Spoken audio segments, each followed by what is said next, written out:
Right now, inside your body, there are nerves whose only job is to scream. You've felt them, the burn of a hand too close to a flame, the deep, sick ache of a broken bone, the dentist's drill finding something it never should have touched, and every single time there was a way to make it stop. A pill swallowed with a glass of water, an injection, a mask lowered over your face, a slow count backward, and then nothing. That escape, the off switch for suffering, is one of the newest things our species has ever made. For more than 300,000 years before it existed, your ancestors had nothing. No anesthesia, no aspirin. Nothing standing between them and the full, undiluted signal. A broken leg set straight while they were wide awake. A rotten tooth torn out while they were wide awake. Childbirth, deep wounds, infection, amputation. Awake for every second of it. There was no escape from pain. There was only the endurance of it. And then there is this. At some point, somewhere, a human being looked at another human being in unbearable agony, picked up a sharpened stone, and began to cut a hole into their skull, on purpose, while they were still alive. It sounds like the most barbaric thing one person could ever do to another. It sounds like a death sentence, and yet the people who performed this surgery had a higher survival rate than trained American doctors performing the very same operation 400 years later. How is that even possible? That question, how a Stone Age surgeon could beat a 19th century physician, has a real answer, and it is not the answer you're expecting. By the end of this, it's going to change the way you see your own body, the medicine sitting in your cabinet right now, and even what pain itself is actually for. I'm going to show you all of it. So if you're the kind of person who hears something like that and simply has to know how it ends, take 1 second and subscribe before we go in. Because this channel does exactly one thing. It takes something you have felt your entire life and shows you where it truly came from. That is the whole promise. To understand that hole in the skull, you first have to understand what pain actually was, before we ever learned how to silence it. Here is the piece of arithmetic almost no one stops to think about. Our species is roughly 300,000 years old. Surgery without pain is about 180 years old. Stack those two numbers against each other and the truth is staggering. For more than 99.9% of the entire human story, there was simply no way to turn pain off. Now think about what that actually meant to live inside. A toothache was not a quick appointment with a dentist.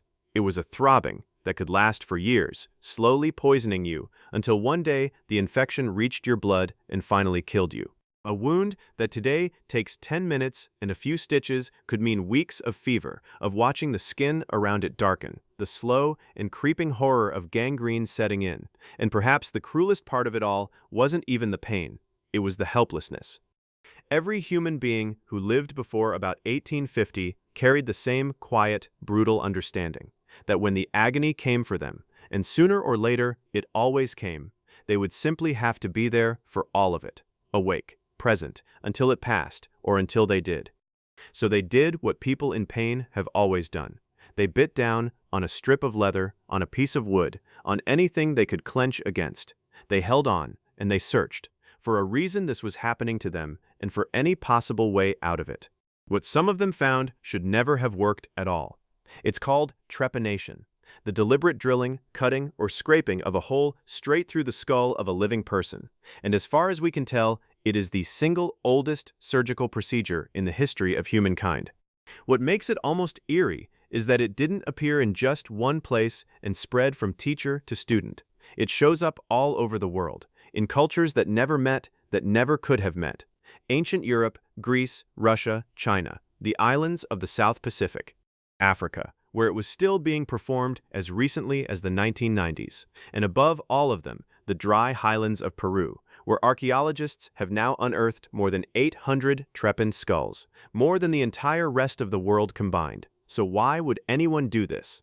The bones themselves give us clues. A great many of the skulls show signs of a violent blow, a fracture, most often on the front left of the head, exactly where a wound would land from a right-handed enemy swinging at you face to face. Opening the skull may have been a way to relieve the deadly pressure of a brain swelling against bone, or to lift away a shattered fragment of it. Others may have been trying to release what they believed was trapped inside, a spirit, a demon. The unseen thing they imagined was the cause of crippling headaches, of seizures, of madness. And the tools were not crude clubs. Many of these surgeons used obsidian, volcanic glass that can be flaked into an edge finer and sharper than a modern surgical scalpel. Some bored a ring of small holes and joined them together, some cut a clean square.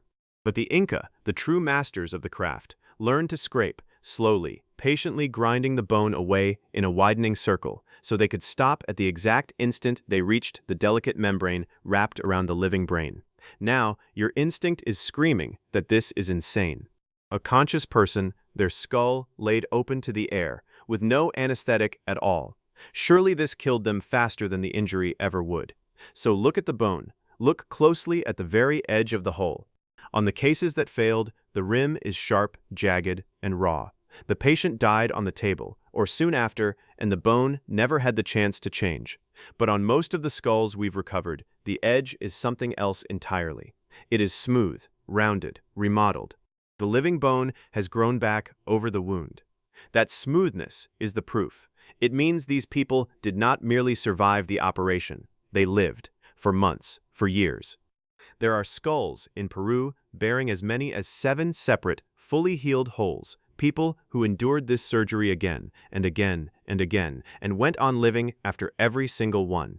And then comes the number that genuinely stops people cold. At the height of the Inca period, the survival rate for skull surgery sat somewhere between 75 and 83%. In some samples, it climbed as high as 91. Now hold that figure up against the American Civil War, 300 to 400 years later, fought with forged steel instruments and formally trained surgeons. Their survival rate for the same kind of cranial surgery often worse. Death rates ran somewhere around half. Stone beat steel. Men armed with sharpened rock, with no concept of germs, and with nothing to dull the pain, kept more of their patients alive than doctors carrying the full weight of 19th century medicine.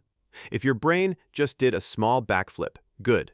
Hold on to that feeling for a moment, because that exact reaction is what tells the algorithm to carry this video to the next person.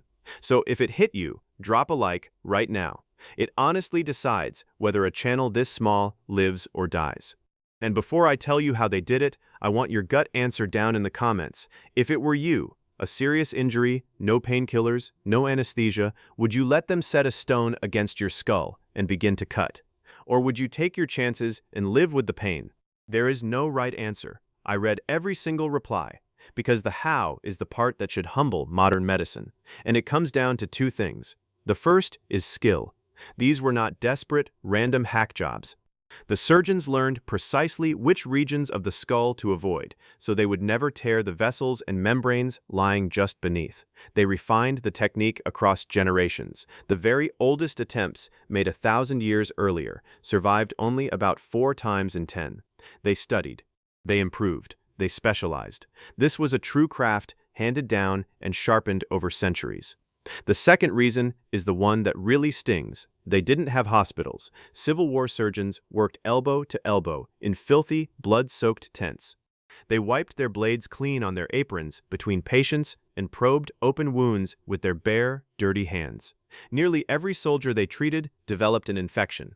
But the ancient Peruvians, operating in clean, dry mountain air, far from crowds of the sick and dying, somehow kept their infection rates astonishingly low.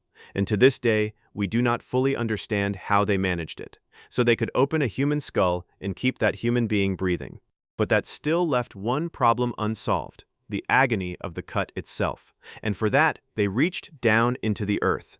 This is where the story turns from grisly to genuinely astonishing, because some of what they pulled out of the ground is sitting in your medicine cabinet right now. Start with a tree, the humble willow.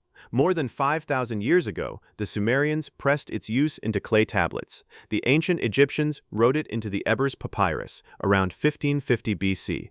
The Greek physician Hippocrates brewed willow leaf tea and handed it to women to ease the pain of childbirth and to break a burning fever. Not one of them had the faintest idea why it worked. But willow bark is rich in a compound called salicin.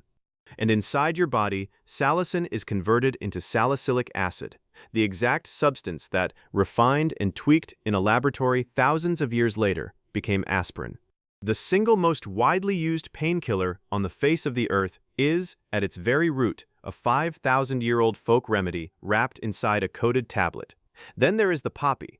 As far back as 3400 BC, the Sumerians were already cultivating it, and the name they gave it tells you everything. They called it the joy plant. From the sap of that flower comes opium, the direct ancestor of morphine, of codeine, of very nearly every powerful painkiller used in hospitals today. The Egyptians used it. The Greeks and the Romans gave it before surgery and during childbirth. And remember that skull surgery performed on a fully conscious patient? In the Andes, the healers chewed the leaves of the coca plant. Coca is the natural source of cocaine, which would one day become the world's first true local anesthetic. Many researchers believe a paste of chewed coca pressed into the scalp is exactly what numbed the skin before the blade went to work.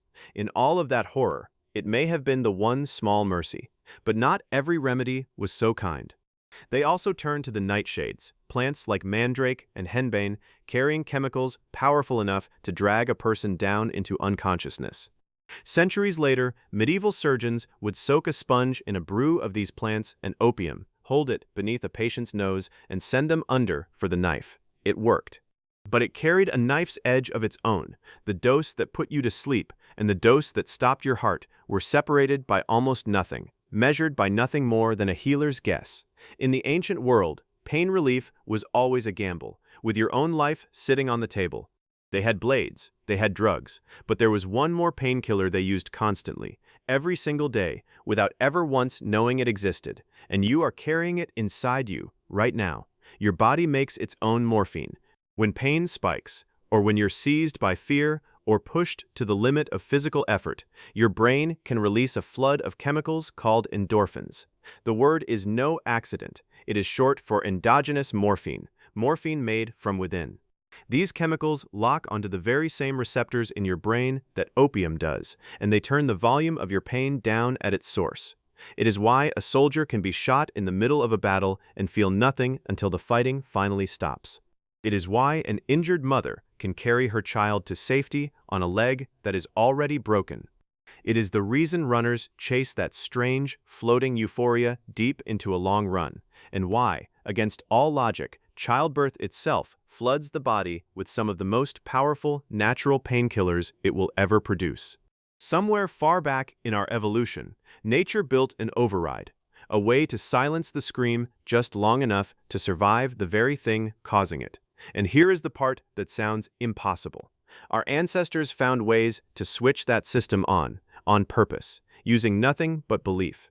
The chanting, the drumming, the ritual, the trusted healer leaning over you, pressing herbs into the wound, looking you in the eye, and promising with total certainty that it was going to work. For a long time, we waved all of that away as just the placebo effect, as though those two words meant nothing real had happened. But that is wrong. When researchers give people a fake painkiller, a sugar pill, an empty injection, their pain genuinely drops. And then, when those same researchers give them a second drug, one that blocks the body's own opioid system, the relief simply vanishes. That is the smoking gun. It proves the belief was never imaginary. The belief was physically reaching into the brain and switching on its own hidden supply of morphine. So the ritual was not superstition standing in the way of real medicine. For 300,000 years, the ritual was the medicine, which carries us all the way back to that hole in the skull. Remember the impossible survival rate.